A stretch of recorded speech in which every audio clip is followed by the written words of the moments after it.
नमस्कार दोस्तों, मैं तृप्ति राठौर पिनिकल परिवार में आपका बहुत बहुत स्वागत करती हूँ।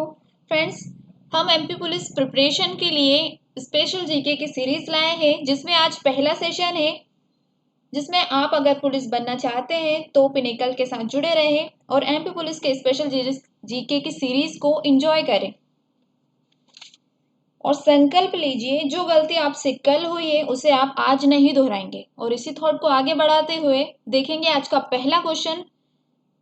तो क्वेश्चन है, निम्नलिखित में से भारत का राष्ट्रीय जलीय जीव कौन सा है? निम्नलिखित में से भारत का राष्ट्रीय जलीय जीव कौन सा है? इसका तो सभी को आंसर पता होगा। आंसर है गंगा नदी डॉल्फिन। फ्रेंड्स, गंगा नदी डॉल्फिन को 5 अक्टूबर 2009 को जलीय जीव घोषित किया गया था। यह नेत्रहीन जलीय जीव है, मतलब इसकी आंखें नहीं होती, और गंगा में प्रदूषण के कारण ये मछली 2000 से भी कम संख्या में हो गई है। मतलब गंगा जो है बहुत प्रदूषित हो गई है, उसके कारण ये मछलियां उसमें नहीं रह पा रही है। बिहार और यूपी में इसे सोन्स, अगर आपसे पूछे कि गंगा नदी डॉल्फिन को बिहार में क्या कहते हैं तो उन्हें बिहार में सोन्स और असम में इसे शिहू कहते हैं। असम में इसे शिहू कहते हैं। यह मछली एक स्तनधारी जीव है और मादा की औसत लंबाई नर डॉल्फिन से भी अधिक होती है। चलते हैं नेक्स्ट क्वेश्चन पर। निम्न में से किस निकाय ने 2015 में योजना आयोग का स्थान लिया था? योजना आयोग का स्थान कौन से निकाय ने लिया था? मतलब योजना आयोग के स्थान पर नया नाम रखा गया है, 2015 में रखा गया था, तो इसका आंसर है नीति आयोग ने। फ्रेंड्स, नीति आयोग का हेडक्वार्टर कहाँ पर है? इसका हेडक्वार्टर है दिल्ली में, और इसके अध्यक्ष या चेयरपर्सन की बात करें तो वो है नरेंद्र मोदी जी, और उपाध्यक्ष हैं डॉक्टर राजीव कुमार। बात करें सीईओ या मुख्य कार्यकारी अधिकारी की तो वो है अमिताभ कांत। और फ्रेंड्स, बात करें पदेन सदस्य की तो राजनाथ सिंह, निर्मला सीतारमण, अमित शाह और नरेंद्र सिंह तोमर इसके पदेन सदस्य हैं। चलते हैं नेक्स्ट क्वेश्चन पर। निम्न में से किस दिन को भारत में राष्ट्रीय बालिका दिवस के रूप में मनाया जाता है? भारतीय राष्ट्रीय बालिका दिवस कब मनाया जाता है? 8 मार्च को, 21 जनवरी को, 24 जनवरी को या 10 मार्च को? तो इसका आंसर है 24 जनवरी को। फ्रेंड्स, 24 जनवरी को राष्ट्रीय बालिका दिवस मनाया जाता है। ऑप्शन में लिखा हुआ है 8 मार्च। 8 मार्च को बनाते हैं महिला दिवस। 8 मार्च को महिला दिवस मनाते हैं। 10 मार्च है ऑप्शन में, तो 10 मार्च को CISF दिवस मनाते हैं। ऑप्शन में है 21 जनवरी, तो 21 जनवरी को मेघालय, मणिपुर, त्रिपुरा इनका स्थापना दिवस मनाया जाता है। फ्रेंड्स, दिवस बहुत ही इंपॉर्टेंट है, तो क्वेश्चन के हिसाब से आप ये मत सोचिएगा कि यही आएगा, आप सारे दिवस को याद करते चलिए। नेक्स्ट देखते हैं।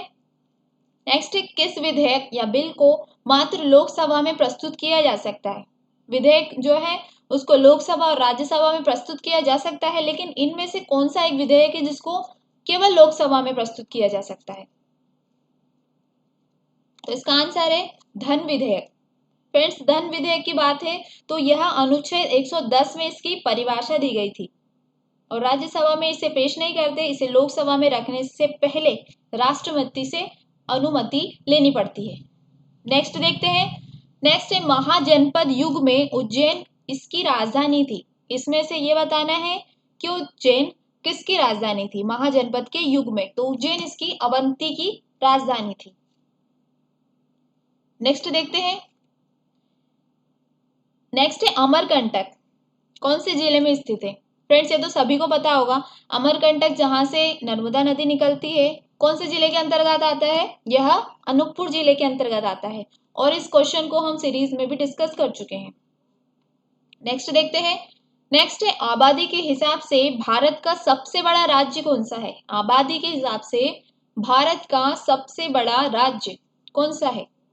उत्तर प्रदेश, आंध्र प्रदेश, महाराष्ट्र या मध्य प्रदेश? इसका आंसर है उत्तर प्रदेश। फ्रेंड्स, उत्तर प्रदेश के बाद में थोड़ा डिस्कस कर लेते हैं उत्तर प्रदेश के बारे में। तो उत्तर प्रदेश के सीएम का नाम है योगी आदित्यनाथ, और गवर्नर है आनंदीबेन पटेल, जो कि अभी करंट में मध्य प्रदेश के भी गवर्नर हैं। और यूपी में कौन कौन सी योजना है? तो योजना है यूपी आसान किस्त योजना, सखी योजना, सामूहिक विवाह योजना जो कि महिलाओं के लिए है, भाग्य लक्ष्मी योजना, विधवा महिलाओं के लिए सरकारी मदद योजना।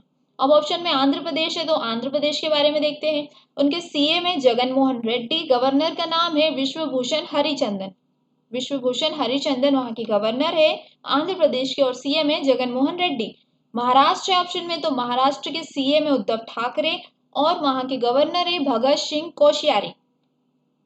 मध्य प्रदेश है, मध्य प्रदेश के बारे में तो शिवराज सिंह चौहान यहाँ के सीएम है और लालजी टंडन यहाँ के गवर्नर है, लेकिन अभी उनकी तबीयत खराब होने के कारण यहाँ पर अभी आनंदीबेन पटेल को सीएम बनाया है और उन्होंने ही सभी को शपथ दिलाई थी।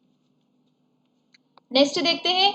नेक्स्ट है सबसे बड़ा मुक्त साहित्य महोत्सव भारत में सालाना आयोजित किया जाता है, इसे क्या कहते हैं? सबसे बड़ा मुक्त साहित्य महोत्सव भारत में हर साल आयोजित होता है और इसको क्या नाम दिया गया है? तो इसका नाम है जयपुर साहित्य महोत्सव।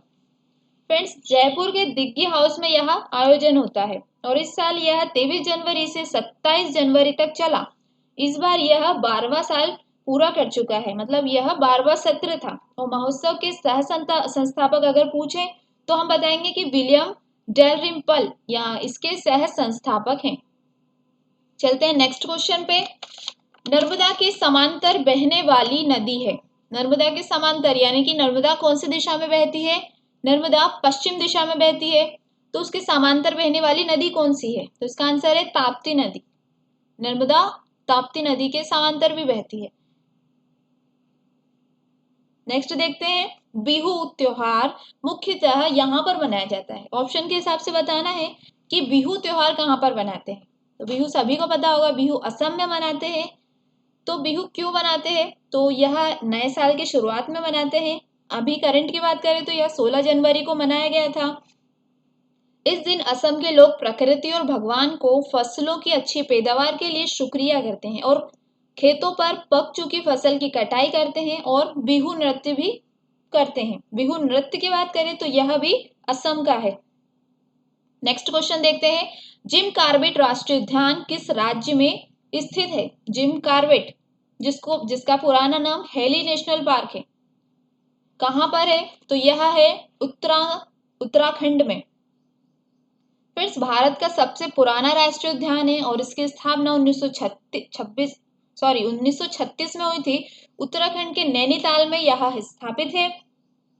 बात करें उत्तराखंड की, उत्तराखंड के सीएम का नाम है त्रिवेंद्र सिंह रावत और गवर्नर है बेबी रानी मौर्य। सीएम का नाम है त्रिवेंद्र सिंह रावत और गवर्नर है बेबी रानी मौर्य। और फ्रेंड्स, प्रोजेक्ट टाइगर के लिए भी यह आगे बढ़ा था। यह उद्यान पहले नंबर पर प्रोजेक्ट टाइगर के लिए जाना जाता है। नेक्स्ट देखते हैं। भारत के ग्रेट ओल्ड मैन के रूप में कौन जाने जाते हैं? भारत के ग्रेट ओल्ड मैन किसे बोलते हैं? तो इसका आंसर है दादाभाई नौरोजी। दादाभाई नौरोजी को ग्रेट ओल्ड मैन कहते हैं। गोपाल कृष्ण गोखले है ऑप्शन में, तो इनको भारत का ग्लेड स्टोन कहते हैं। गोपाल कृष्ण गोखले को भारत का ग्लेड स्टोन कहते हैं। तिलक है तो तिलक को लोकमान्य की उपाधि मिली है और इन्होंने कहा था स्वराज मेरा जन्म सिद्ध अधिकार है और मैं इसे लेकर रहूंगा। यह नारा जो है बहुत ही लोकप्रिय है और यह भी पूछ लिया जाता है। तो इस नारे को किसने दिया था? तो यह था बाल गंगाधर तिलक के द्वारा। और महात्मा गांधी है ऑप्शन में, तो इन्हें हम बापू कहते हैं। नेक्स्ट देखते हैं। प्राचीन शहर उज्जैन कौन सी नदी के तट पर स्थित है? प्राचीन शहर उज्जैन इसका पुराना नाम अवंती है, कौन सी नदी के तट पर स्थित है? तो यह है शिप्रा नदी के तट पर और यहां पर ही कुंभ का मेला लगता है। नेक्स्ट देखते हैं। नेक्स्ट है सीबीआई के वर्तमान निदेशक कौन है? सीबीआई के वर्तमान निदेशक कौन है? आर के दत्ता, सतीश माथुर, ऋषि कुमार शुक्ला या अनिल सिन्हा? तो इसका आंसर आ जाएगा ऋषि कुमार शुक्ला। फ्रेंड्स, सीबीआई के निदेशक ऋषि कुमार शुक्ला 1983 के आईपीएस अधिकारी हैं और एमपी के डीजीपी भी रह चुके हैं। अगर आपसे पूछे कि एमपी के डीजीपी कौन रह चुके हैं तो यह भी ऋषि कुमार शुक्ला है। ऑप्शन में आर के दत्ता है जिनका नाम है रमेश चंद्र दत्त। सतीश माथुर है तो यह महाराष्ट्र के डीजीपी रह चुके हैं। अनिल सिन्हा है तो यह सीबीआई के प्रमुख थे। अनिल सिन्हा इनके पहले, ऋषि कुमार शुक्ला के पहले सीबीआई के निदेशक थे। फ्रेंड्स इसमें आर के दत्ता के बारे में मैंने नहीं जानकारी दी है, इसके बारे में आपको कमेंट में जानकारी देना है। नेक्स्ट देखते हैं, राष्ट्रीय रक्षा दिवस कब मनाया जाता है? राष्ट्रीय रक्षा दिवस कब मनाया जाता है? तो इसका आंसर है 3 मार्च को। अब राष्ट्रीय रक्षा दिवस की बात हो चुकी है, देखते हैं 2 अक्टूबर को क्या बनता है। तो 2 अक्टूबर को गांधी जयंती मनाई जाती है। 5 अप्रैल ऑप्शन में, तो 5 अप्रैल को नेशनल मैरीटाइम डे बनाते हैं। 8 अक्टूबर है, 8 दिसंबर है, तो 8 दिसंबर को कोई सा डे नहीं आता है। नेक्स्ट देखते हैं, भारत का पहला रक्षा विश्वविद्यालय कहाँ पे स्थापित किया जा रहा है?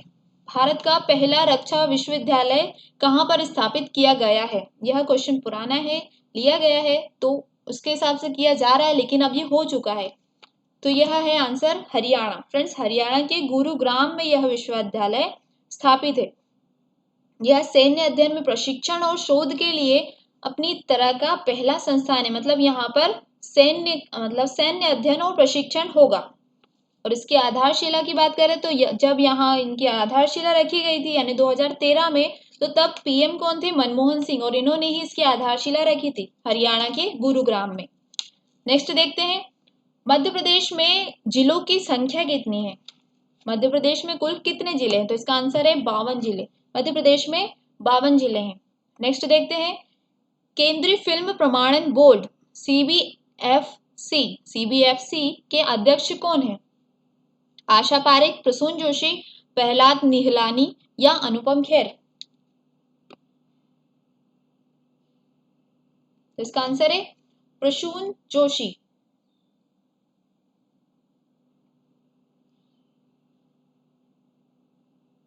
नेक्स्ट देखते हैं, नेक्स्ट है, मध्य प्रदेश राज्य वेतन आयोग का गठन कब किया गया था? राज्य वेतन आयोग का गठन कब किया गया था? तो इसका आंसर है फरवरी 2008 में। राज्य वेतन आयोग का गठन फरवरी 2008 में किया गया था और इसके अध्यक्ष अशोक कुमार माथुर है। और प्रथम अध्यक्ष की बात करें तो वह थे श्रीनिवास। फ्रेंड्स वेतन आयोग समय समय पर भारत सरकार के द्वारा केंद्रीय कर्मचारियों के वेतन भत्ते और पेंशन में बदलाव के लिए गठित किया जाता है। फ्रेंड्स अभी 7वां वेतन आयोग है। पहला वेतन आयोग 1946 में गठित किया गया था, लेकिन यहाँ पर मध्य प्रदेश की बात है तो यहाँ पर फरवरी 2008 में गठित हुआ था। नेक्स्ट देखते हैं, मध्य प्रदेश के पहले फूड रेडिएशन मध्य प्रदेश के पहले रेडिएशन प्लांट की स्थापना कहाँ की गई? मध्य प्रदेश के पहले फूड रेडिएशन प्लांट की स्थापना कहाँ पर की गई है? तो इसका आंसर है इंदौर में। फ्रेंड्स इसमें गामा किरणों का उपयोग करके सब्जियों को सड़ने से बचाया जा सकता है और इसे ही रेडिएशन प्लांट कहा जाता है। फ्रेंड्स ये था आज का सेशन और आज के क्वेश्चन थे 20। तो हम इसके आगे अब 20 क्वेश्चन अगली सीरीज में लेकर आएंगे। आपको सेशन पसंद आए तो कमेंट बॉक्स में जरूर बताइएगा सेशन कैसा लगा।